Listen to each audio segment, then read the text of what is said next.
Tayari kuna vitu vingi sana ambavyo hata havijui na vingine vinaonekana na watu wanaviangalia tu.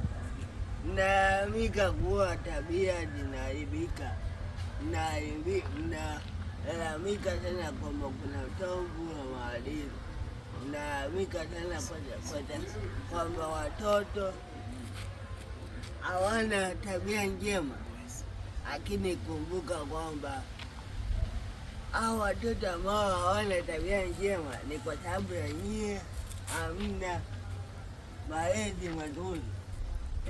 Huko mtaani mnafundisha watoto mambo ambayo hayafai kabisa katika jamii. Kuna wengine wazazi wenyewe kwa sababu ya maisha ya ushauri ambao nyie mtaa mmejiwekea, basi watoto wanarithi vitu kutoka kwenu. Wakati mwingine mzazi unaweza kuona kwamba wewe unafanya ni usahihi sana kumshirikisha vitu mtoto kwenye mambo ya kikubwa kabisa, lakini ndio hivyo unamharibu mtoto. Siku mtoto akishaharibikiwa kabisa ndio unaanza kulia. Kumbuka huyo ndio atakusaidia ukiwa mzee. So ukiwa unamzoesha mambo ambayo yanamzidi uwezo kwa wakati huo, siku akiwa mkubwa atakuwa anakutesa sana.